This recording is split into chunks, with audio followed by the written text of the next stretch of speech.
ನಮಸ್ಕಾರ ಸ್ನೇಹಿತರೆ, ಇಂದು ನಾವು ಹಿಂದೂ ಧರ್ಮದಲ್ಲಿ ಅತ್ಯಂತ ಪವಿತ್ರವಾದ ತಿಂಗಳು ಎಂದು ಕರೆಯಲ್ಪಡುವ ಅಧಿಕ ಮಾಸ ಅಥವಾ ಪುರುಷೋತ್ತಮ ಮಾಸದ ಮಹತ್ವ ಮತ್ತು ಪೂಜಾ ವಿಧಾನವನ್ನು ತಿಳಿದುಕೊಳ್ಳೋಣ. ಈ ತಿಂಗಳಲ್ಲಿ ಮಾಡಿದ ಜಪ, ತಪ, ದಾನ, ಪೂಜೆಗಳಿಗೆ ಅನೇಕ ಪಟ್ಟು ಫಲ ಸಿಗುತ್ತದೆ ಎಂದು ಪುರಾಣಗಳಲ್ಲಿ ಹೇಳಲಾಗಿದೆ. ವಿಶೇಷವಾಗಿ ವಿಷ್ಣು ಮತ್ತು ಕೃಷ್ಣನ ಆರಾಧನೆ ಮಾಡಿದರೆ ಜೀವನದ ಕಷ್ಟಗಳು ಕಡಿಮೆಯಾಗುತ್ತವೆ ಎಂಬ ನಂಬಿಕೆ ಇದೆ. ಮೊದಲಿಗೆ ಅಧಿಕ ಮಾಸ ಎಂದರೇನು ಅನ್ನೋದನ್ನು ತಿಳಿಯೋಣ. ಹಿಂದೂ ಪಂಚಾಂಗದಲ್ಲಿ ಚಂದ್ರಮಾನ ಮತ್ತು ಸೌರಮಾನದ ವ್ಯತ್ಯಾಸವನ್ನು ಸರಿಪಡಿಸಲು ಸುಮಾರು 3 ವರ್ಷಕ್ಕೊಮ್ಮೆ ಒಂದು ಹೆಚ್ಚುವರಿ ತಿಂಗಳು ಬರುತ್ತದೆ. ಅದನ್ನೇ ಅಧಿಕ ಮಾಸ ಎಂದು ಕರೆಯುತ್ತಾರೆ. ಈ ತಿಂಗಳನ್ನು ಪುರುಷೋತ್ತಮ ಮಾಸ ಎಂದು ಕರೆಯುತ್ತಾರೆ. ಈ ತಿಂಗಳಲ್ಲಿ ಮದುವೆ, ಗೃಹ ಪ್ರವೇಶದಂತಹ ಶುಭ ಕಾರ್ಯಗಳನ್ನು ಸಾಮಾನ್ಯವಾಗಿ ತಪ್ಪಿಸಲಾಗುತ್ತದೆ. ಆದರೆ ದೇವರ ಪೂಜೆ, ವ್ರತ, ಜಪ, ದಾನಗಳಿಗೆ ಇದು ಅತ್ಯಂತ ಶ್ರೇಷ್ಠ ಕಾಲ ಎಂದು ಹೇಳಲಾಗಿದೆ.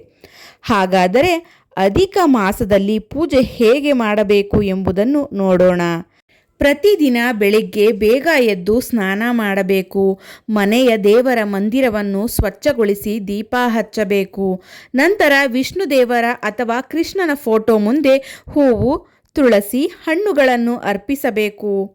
ಓಂ ನಮೋ ಭಗವತೆ ವಾಸುದೇವಾಯ ಎಂಬ ಮಂತ್ರವನ್ನು 108 ಬಾರಿ ಜಪಿಸುವುದು ಬಹಳ ಶುಭಕರ.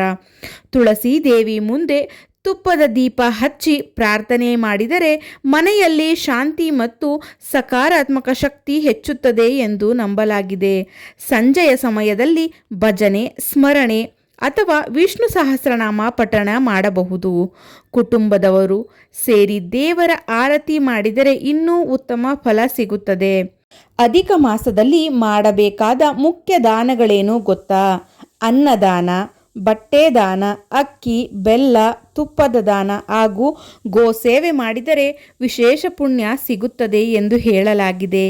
ಈ ತಿಂಗಳಲ್ಲಿ ಸಾಧ್ಯವಾದಷ್ಟು ಸಾತ್ವಿಕ ಆಹಾರ ಸೇವಿಸಬೇಕು. ಮಾಂಸಾಹಾರ, ಮದ್ಯಪಾನ, ಕೋಪ, ಜಗಳ, ಸುಳ್ಳು ಮಾತುಗಳಿಂದ ದೂರ ಇರಬೇಕು. ಭಕ್ತಿಯಿಂದ ಮಾಡಿದ ಸಣ್ಣ ಪೂಜೆಯು ಈ ತಿಂಗಳಲ್ಲಿ ಮಹಾಫಲ ಸಿಗುತ್ತದೆ ಎಂಬ ನಂಬಿಕೆ ಇದೆ. ಸ್ನೇಹಿತರೆ, ಅಧಿಕ ಮಾಸವು ಕೇವಲ ಒಂದು ತಿಂಗಳು ಅಲ್ಲ, ಇದು ಆತ್ಮಶುದ್ಧಿ, ಭಕ್ತಿ ಮತ್ತು ಪುಣ್ಯದ ಕಾಲ. ನಿಮಗೆ ಈ ಮಾಹಿತಿ ಇಷ್ಟವಾದರೆ ವಿಡಿಯೋ ಲೈಕ್ ಮಾಡಿ, ನಿಮ್ಮ ಸ್ನೇಹಿತರಿಗೂ ಶೇರ್ ಮಾಡಿ. ಇನ್ನಷ್ಟು ಧಾರ್ಮಿಕ ಮತ್ತು ಆಧ್ಯಾತ್ಮಿಕ ಮಾಹಿತಿಗಾಗಿ ನಮ್ಮ ಯೂಟ್ಯೂಬ್ ಚಾನಲನ್ನು ಸಬ್ಸ್ಕ್ರೈಬ್ ಮಾಡೋದನ್ನು ಮರೆಯಬೇಡಿ. ಧನ್ಯವಾದಗಳು. ಹರೇ ಕೃಷ್ಣ.